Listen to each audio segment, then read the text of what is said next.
చనిపోతే చనిపోయిన కుటుంబాలకు అది 1 ఇయర్ ఎలక్షన్ వదిలిపెట్టే పరిస్థితి. అంటే రాజ్యాంగబద్ధంగా కాకపోయినా కూడా మామూలుగా వదిలేసేవారు. కానీ ఈరోజు ఇక్కడ ఏదో పులివెందల్లో పెట్టాలా, ఈ పులివెందల్లో గెలవలేమని నేను నిన్న కూడా చెప్పాను. ఆదినారాయణ రెడ్డి గారు సినిమా చూపిస్తామని ఏదో అవాకులు చెవాకులు వెళ్తా ఉన్నారు. సినిమా వాళ్ళకి కనపడతా ఉంది. రాష్ట్ర వ్యాప్తంగా పులివెందల్లో కాదు, రాష్ట్ర వ్యాప్తంగా వాళ్ళు ఇచ్చిన మేనిఫెస్టో, ప్రజలను ఓట్ల కోసం ఇచ్చిన మేనిఫెస్టో తప్ప, మోసం చేసి ఓట్లు వేయించుకునే మేనిఫెస్టో తప్ప అమలు చేసే పరిస్థితి లేదనేది వాళ్ళే చెప్తున్నారు. ఈరోజు ఆడబిడ్డ నిధి అమలు చేయాలంటే నెలకు 1500 ఇంట్లో ఎంతమంది అమ్మాయిలుంటే అందరికీ ఇవ్వాలంటే ఎంతమందిని ఆ రోజు చెప్పినారు.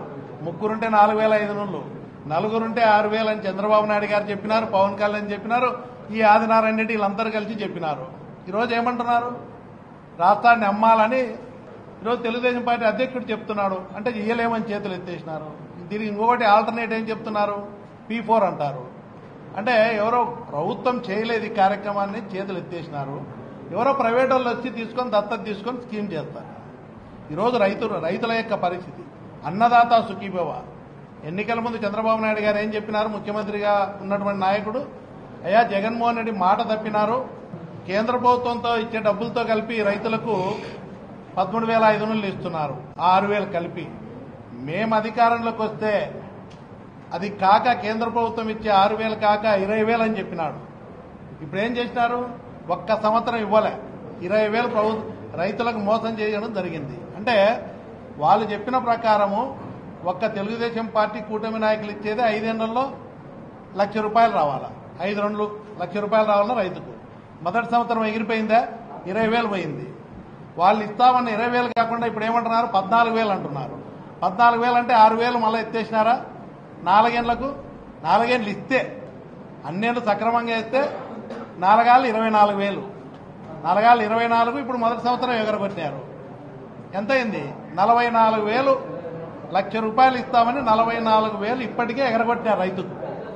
అంటే మిగతా 4 సంవత్సరాలు ఇస్తే, ఇవ్వలేదనుకో ఇంకో సంవత్సరం ఎలక్షన్ ముందు ఎత్తేసినారనుకో 64,000 ఎత్తేసినట్టు అవుతుంది రైతుకు. అంటే రైతుకు ₹1,00,000 ఇస్తామని చెప్పి ఈరోజు ఉన్న రైతులకు అందరికీ కూడా ఇవ్వకుండా కొంతమందికే ఇచ్చి ఆ పథకంలో ఇప్పటికే రైతులు గమనించాలని నేను చెప్తున్నా. మీకు కూటమి ప్రభుత్వమే 5 ఏళ్లలో ₹1,00,000 ఇస్తామని చెప్పారు. ఇప్పటికి మొదటి సంవత్సరం 20,000 ఎగరగొట్టినారు. ఇంకా వచ్చే 4 ఏళ్లలో కూడా మేము ఇచ్చేది 14,000 చెప్తున్నారు. అంటే 4 ఏళ్ళు 24,000 ప్లస్ 20,000 44,000. ఎలక్షన్ ముందు ఎటు వేసే పరిస్థితి ఉండదు. పోతే 64,000 ఎగరగొట్టే పరిస్థితి. 1,00,000 ఎక్కువ ఎక్కడ, 64,000 ఎక్కడ? ఈరోజు ఆడబిడ్డనిది ప్రతి ఇంట్లో ఆడవాళ్ళందరూ ఆశ పెట్టుకున్నారు. ఇంటికి ఎంతమంది అమ్మాయిలు ఉంటే ఒక్కొక్కరికి 1,500. అంటే ముగ్గురుంటే 4,500, ఇద్దరుంటే 3,000. ఈ పథకం ఇయ్యలేమని చేతులు ఎత్తేసినారు. ఇది మోసం కదా? ఈరోజు నిరుద్యోగ భృతి ప్రతి ఇంట్లో 3,000 ఇస్తామన్నారు.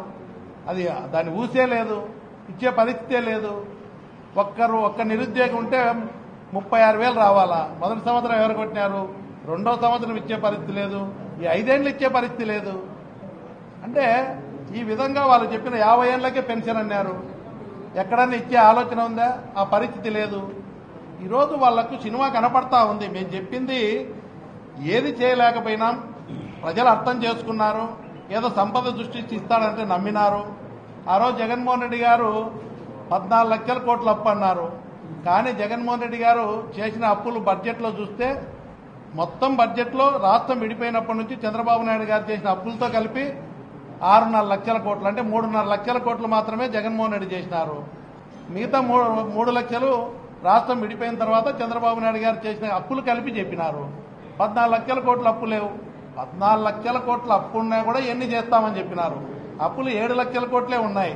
జగన్మోహన్ రెడ్డి చేసింది 3.5 లక్షల కోట్లే. ఇప్పటికీ 1,60,000 కోట్ల అప్పు చేసినారు. జగన్మోహన్ రెడ్డి గారు యావరేజ్ తీసుకుంటే 60,000 కోట్ల కంటే సంవత్సరానికి అప్పు చేయలే. కరోనా కష్టకాలం వచ్చినా అన్ని పథకాలకు ఇచ్చిన మాట ప్రకారం పేదవాడికి, రైతుకు అన్ని ఇచ్చినారు. ఈరోజు జగన్మోహన్ రెడ్డి చేసిన దానికంటే మొదటి సంవత్సరంలో డబల్ అప్పు చేసినా కూడా ఒక్క స్కీమ్ కూడా అమలు చేయలేని పరిస్థితిలో మొదటి సంవత్సరం చేతులు ఎత్తేసినారు. రెండో సంవత్సరంలో ఇస్తామని అరాకొరా ఇస్తా ఉన్నారు. ఆ 100కి 100 పాళ్ళు వైఎస్ఆర్సీపీ గెలుస్తుంది. ఏ మాత్రం వాళ్ళు ఎన్ని ప్రలోభాలు పెట్టినా మీరు అంటున్నారు, మీ నాయకులు పోతున్నారు కొంటున్నారని. ఒకరో ఇద్దరో నాకు తెలిసినంత వరకు నాకున్న అనుభవంలో వైఎస్ కుటుంబానికి మేము చాలా రోజులు తెలుగుదేశం నుండి వ్యతిరేకంగా పనిచేసిన ఇక్కడున్న నాయకులు పరిస్థితి నాకు తెలిసినంత వరకు ఒకరో ఇద్దరు పోవచ్చు కాదు కదా. వాళ్ళు ప్రసాద్ రెడ్డి గారు చెప్పినట్టు వాళ్ళు ఆఫర్లు పెడుతున్నారు. 10 లక్షల బదులు 20 లక్షలు ఇస్తాం, 30 లక్షలు. నాకు తెలిసినంత వరకు ఒకరో ఇద్దరు తప్ప మిగతా పోయే నాయకుడు ఎవ్వరూ ఉండరు. వైఎస్ కుటుంబానికి ఖచ్చితంగా అనుకూలంగానే ఉంటారు, నమ్మకంగానే ఉంటారు. మీరు ఒకరో ఇద్దరు పోయినా ప్రజల అమాయకులు కాదు.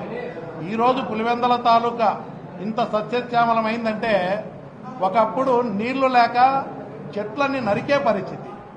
నేను అప్పుడు మంత్రిగా ఉన్నప్పుడు జయేష్ రంజన్ కలెక్టర్ ఉంటే ఈ తాలూకాకు వచ్చినాం. చెట్లన్నీ ఎకరాల ఎకరాలు నరికే పరిస్థితి, మంచినీళ్లు కూడా లేని పరిస్థితి. ఈ రోజు ఇంత సస్యశ్యామలమై కృష్ణా జలాలు ఈడికి వచ్చి గండికోటకు వచ్చి, గండికోట నుంచి పులివెందలకు, పైడిపాలెం నుంచి చిత్రావతికి రెండింటికి లిఫ్ట్ ఇరిగేషన్ పెట్టి తెచ్చినారంటే ఇది ఎవ్వరి, ఒకవేళ రాయలసీమ ముఖ్యమంత్రి అయినా చేయలేరు, ఒక్క రాజశేఖర రెడ్డి ముఖ్యమంత్రి అయినారు కాబట్టే ఆ నీళ్లు నా ప్రాంతం, నా నియోజకవర్గం ఎప్పుడు ఓటమెరగని నాయకునిగా ఈ రాష్ట్రానికి ఒక మహానాయకునిగా పరిచయం చేసిన ఈ ప్రజల కోసరం చేసినారు తప్ప మిగతా వాళ్ళకి ఎవరికి సాధ్యం కాదు. ఈరోజు పులివెందులు ఇంత సస్యశ్యామలంగా ఉందంటే రాజశేఖర రెడ్డి గారు రైతుల పట్ల, ఆయన నియోజకవర్గం పట్ల, ప్రజల పట్ల ఆయనకున్న ప్రేమ, అభిమానాలు అలాంటివి. ఈరోజు రైతులు ఇంత కష్టాలు ఉన్నారు, గిట్టుబాటు ధర లేదు.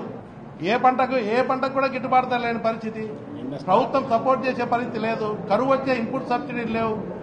ఇలాంటి దౌర్భాగ్యమైన పరిస్థితి ఎప్పుడు లేదు. ఇప్పుడు రైతులు ఎరువులు, యూరియా కానీ కాంప్లెక్స్ ఎరువులు అందుబాటులో లేని పరిస్థితి. జగన్మోహన్ రెడ్డి గారి నాయకత్వంలో రైతు భరోసా కేంద్రాల ద్వారా ఇవన్నీ అందజేసినటువంటి ఒక మంచి పరిపాలన ఉండేది. ఈరోజు ఎరువులు ఇచ్చే పరిస్థితి లేదు, ఎరువులు రేట్లు పెరిగినాయి, గిట్టుబాటు ధర లేదు, రైతులు కష్టాల్లో ఉన్నారు. ఇవన్నీ చూసిన తర్వాత ప్రజలు ఒకరో ఇద్దరో నాయకులు అటో పోయినందువల్ల పోలీసులు దౌర్జన్యం చేస్తేనో, దౌర్జన్యం వాళ్ళు ఇక్కడ చేసేది వాళ్ళు రెండే మీద మన రాజమౌళి ప్రసాద్ రెడ్డి గారు చెప్పినట్టు అధికారాన్ని అడ్డం పెట్టుకుని రెడ్ బుక్ అమలు చేసి అధికారాన్ని ఇక్కడ ఏదో గెలుపు పొందాలని ప్రయత్నం చేస్తున్నారు. ఇప్పుడు ఆదినారాయణ రెడ్డి కానీ ఇంకొకరు కానీ ఎంతమంది వచ్చినా కూడా గెలుపు వైఎస్ఆర్సీపీ పార్టీదే, ఏమాత్రం కూడా అనుమానం లేదు.